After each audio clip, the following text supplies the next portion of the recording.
What's up, House of Hope? It's the Flavor King, guys, and today we're going to be making some southern fried okra. I know you guys probably saying, ooh, I don't like okra, it's too slimy or whatever, but I'm going to tell you, the way we're going to deep fry this thing, you're not going to taste any slime. And this is a great way to eat your vegetables.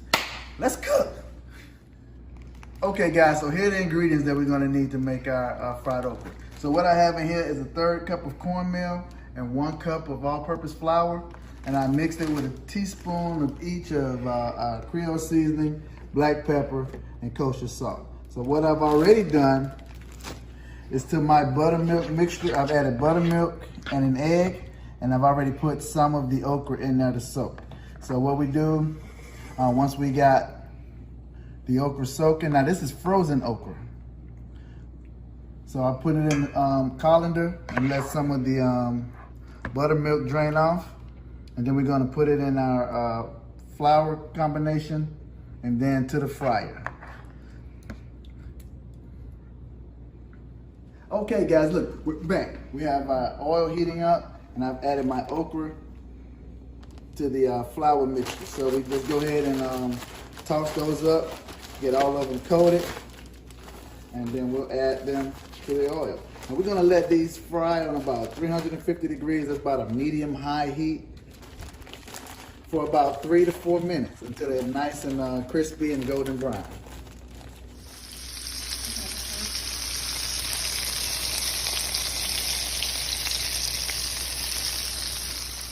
All right guys, look, it's been 3 minutes, 3.5 minutes. Our okra is done. Got a nice, crunchy exterior. The okra is cooked nice and tender on the inside. And we'll get the rest of the batches in. As soon as they come out, you want to hit them with a little pinch of salt. Not a lot, just a little. Just a little. Here are our ingredients for our red rice.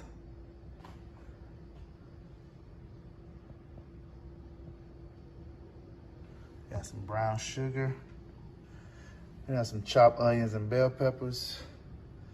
We use about a 1.5 pounds of that rice. I got some bacon grease there. I'll add some chopped sausage. Got some tomato paste and tomato sauce. Granulated garlic, salt, pepper, and all those measurements will be in the description.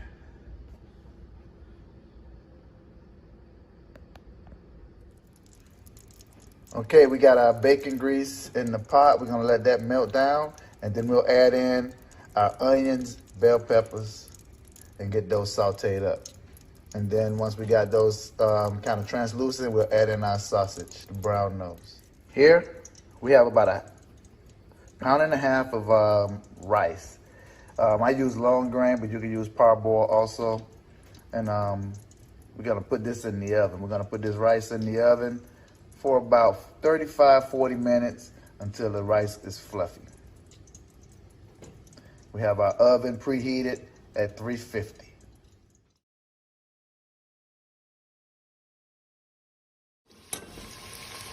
All right, so we have our onions and bell peppers in the sauteing. I like color in my food.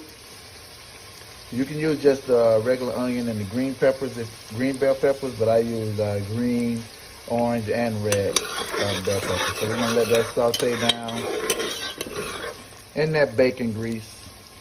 You can use canola oil, you can use butter, but I'm extra. So I used our bacon grease. That's gonna add another layer of flavor. Okay, so we got our meat in there browning. Like I said, we got our bacon fat in there, our bacon grease, and that's gonna pull in all those flavors. That's gonna pull in the flavors from those bell peppers and onions, the sausage, when we add that seasoning and that tomato and paste and sauce, and man, that's gonna make the perfect sauce for your rice, for your red rice. That grease gonna act like a carrier of all those flavors. Okay, so we added in our seasoning, and what we wanna do now is start to mix that before that garlic starts to brown. So you wanna mix that in. So you wanna mix that in, like I said. that bacon oil, that grease, is gonna start to carry all of those flavors we just put in it. It's already smelling amazing. Like that brown sugar, added some brown sugar in there, 2 tablespoons. That's gonna cut down the bitterness on that tomato paste and that tomato sauce once it get in there. All right, so now we got that. We'll add in our 4 cups of water.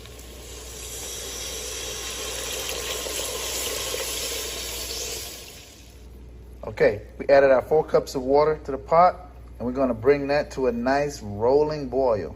And then once it gets to a boil, we'll add in our tomato paste and our tomato sauce. Now the tomato paste is a concentrate, so we're not gonna I'm gonna use probably a half a can of that, but I'll use the 2 cans of tomato sauce. That tomato paste is gonna give it that dark red flavor that we're looking for in our red rice. Okay, so that's what we're looking for right there. And now we're gonna add in our tomato sauce and tomato paste.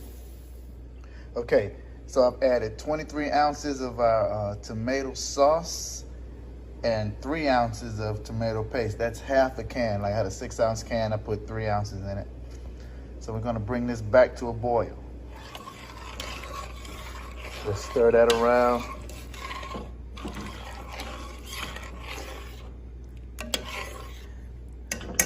And we'll bring that back to a boil and add it to the rice. Okay, we got our red sauce going. It's just about time to add it to the rice. So you might not add all of this to the rice. You wanna add your liquids so it's just above the rice, okay? You don't want to add too much liquid because you can't take it out. So it's easier to add liquid in than to try to take it out of the pot. Once it's in there, there's nothing you can do about it and your red rice will be gummy. Okay. So as you see, we've added our tomato sauce to our rice. You can still see the rice peeping through the sauce. That's kind of what we want. Like I said, we don't want to add too much liquid and our rice come out gummy. So once you have that in there, you want to go ahead and wrap it up very tight with foil. Okay, we got our pan all wrapped up nice and tight with the foil, and we'll add that into the oven. Like I said, we got an oven on 350, preheated to 350, and we'll do that for about 45 minutes or until our rice comes out. The rice is out. I'm gonna fluff it up. It looks like it's still a little bit hard, so I'll add a little more liquid, cover it back up and leave it in there for about 20 more minutes. So that rice done. Out of the oven. Tastes divine.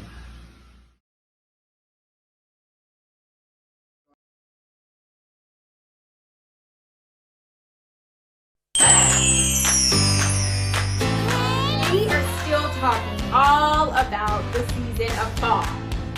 Hey, Miss Cam. Hey, Miss Cam.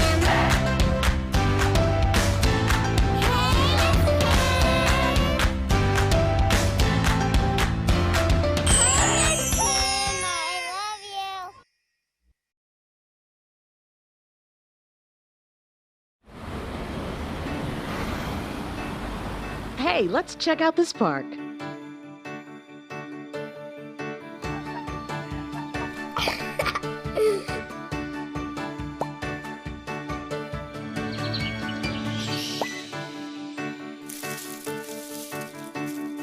Oh, wow, that's really cool.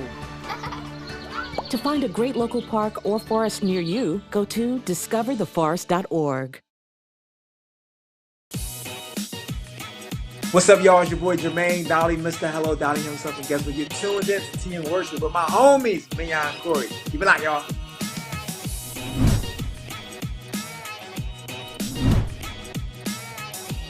Hey y'all, it's Candy West, and you're watching Tea and Worship with Mignon and Corey.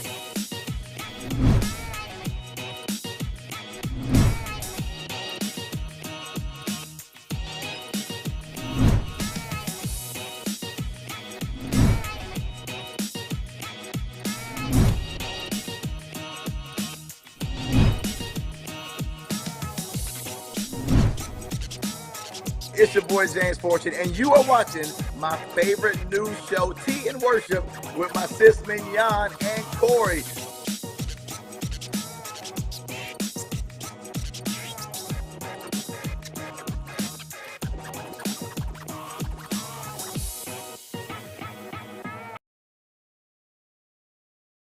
Right now I have 2 slabs of spare ribs. I'm gonna show you how to do one, and then we're gonna cut that up. You're gonna see what we do. We got 2 parts pepper, 1 part salt. We're gonna season that up, and we're gonna get it out there on the grill. We're gonna smoke that, keep it around 275, and we're gonna smoke it for about 3 hours. Okay, and that fat gonna render down, and we're gonna get it going. See all this fat right here? We're gonna cut this off. We're gonna cut all that fat off right there. Not all of it, but most of it, because that's not gonna cook down. Then we'll take off this skirt right here, remove the membrane, cut off this gristle, and we're gonna square this out. We're gonna make this meat like a rectangle, okay? So that's what we're gonna do. We ain't gonna use no mustard on this one to bind it up. You gotta make sure your knife is sharp. You're not gonna remove all of the fat, but just what you can grab. That's what we're looking for, okay? Just taking all that fat, as much as you can grab out of there, okay? And when we cut that back piece, we're gonna keep that, because that's when you go to the rib shack and you tell them to give you some small ends, that's what they give you. But yeah, we'll do that. We're gonna cut this okay, so we got the skirt off.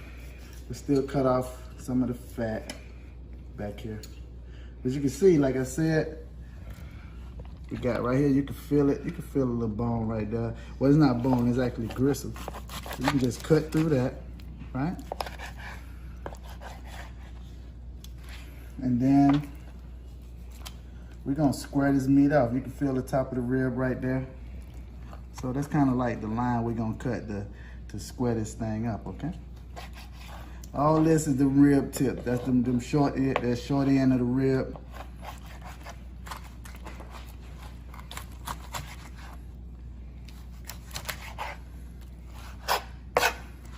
Yeah, so we're gonna use that. We got that all rectangled up, and this is what we're looking for. We're looking for a nice rectangular shape.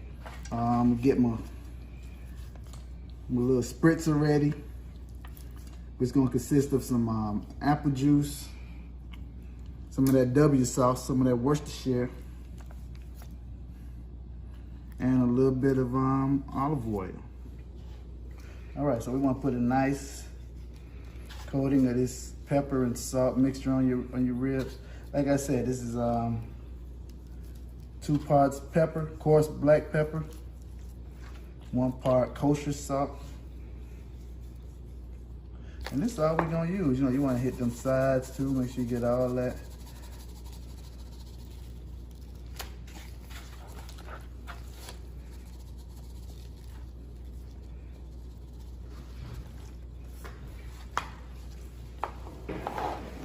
So we got this salt and pepper. We're gonna get that all over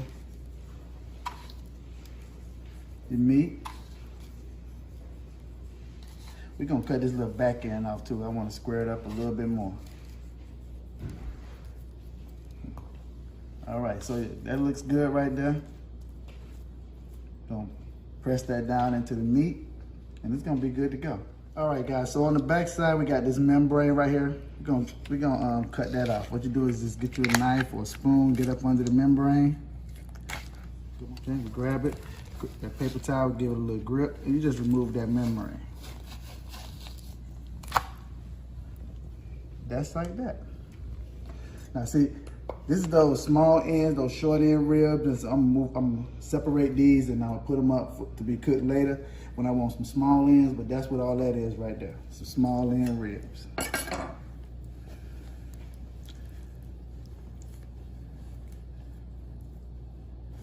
Pepper today, okay? Make sure you get the coarse black pepper. Let that meat absorb that in. We're gonna let it rest for about 30 minutes. Let those seasonings get in there. And I'll go fire up the grill. Like I said, we want to get that grill at about 275. We're gonna let it stay like that until about an hour and a half or two in. Then I'll take it out and wrap it up. Now I'll put some butter, some brown sugar and honey in that foil packet. And we're gonna wrap that up and we're gonna let it cook out, get super tender, super tasty. And when these ribs gonna be ready. All right, guys, I got my wood chips soaking. I'm gonna put those on the direct side. I soak them in water so we can still get that good smoke and then they don't burn down as fast. So we're gonna hit that up like that. That smoke is gonna come from this side into the opening and it's gonna smoke the meat on the other side, okay? We wanna keep that temperature, like I said, at maybe around 275 degrees. We're gonna put our ribs on. We want to put them together, squish them up. It's going to be all indirect heat on these, indirect heat.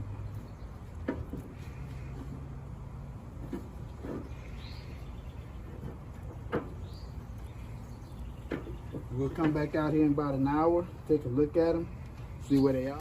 Got the rib over here. It's going to leak the juices down in here. Like I said, I got the thyme, butter, garlic, rosemary, salt, and as those juices from the meat drip down in here, that'll make our base for the steak. Be back in an hour.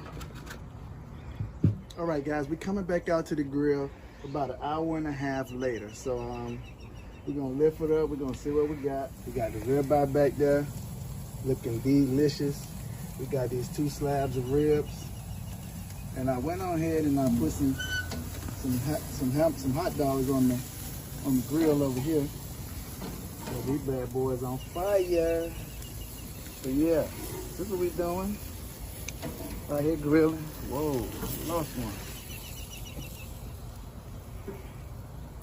So what we're gonna do now, we're gonna take the ribs off the grill. I think I got enough smoke with it.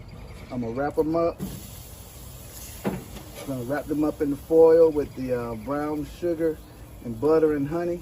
You know, you can see the bones starting to show now, but I still want to render all that fatted membrane back there. So we still maybe got maybe another hour on the ribs, okay? We about to wrap them up. I'll be back. I'll show you the wrap up process too. Okay, so we're gonna start with the meat side down. I want the meat side down when I wrap it up. So look, we're gonna put some butter. We're gonna put some parquet down there.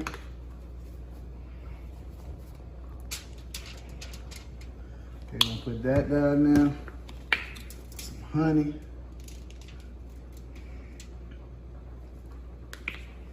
Brown sugar. That's our little mixture right there, right?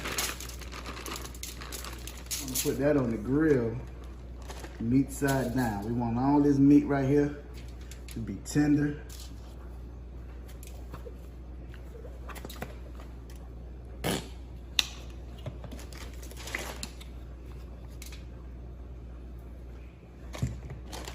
And give me some of your brown sugar. Yes. So that's it right there, folks. This is gonna be it, I'm telling you. All right, so we'll be back. I'm gonna wrap up the second one and we'll be ready to put these back on the grill.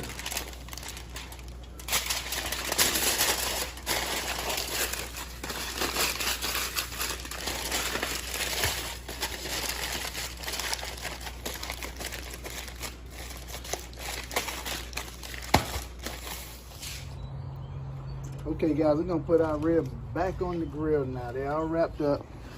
Like I said, we're going meat side down on these. We're gonna let all that top meat cook and that butter and that honey and that brown sugar.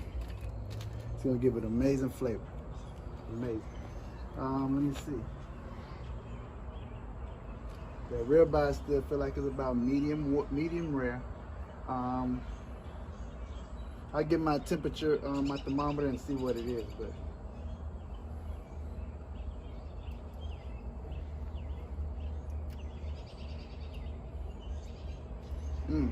delicious though. All right, thank y'all, we'll be back. Okay guys, I just brought those ribs in. You can see that meat is rendered from the back of that bone. Yeah, that's what I'm talking about right there. Hey man, it cooked in that honey and that butter and that brown sugar. Man, that just make that meat so tender. Yeah, I'm about to chop these up. Y'all will see them. All right, guys, the meat is done. I've cut it up. Let it sit and render for, I'm gonna pick this one calling my name right here. Look at that. It's juicy. Now let's see how that bite is.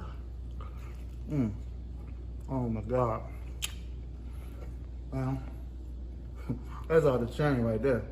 This is restaurant quality meat. We bring it to your table, just like the restaurants do it, but better. Bar none. This is gonna be the best rib you ever had. I promise you that.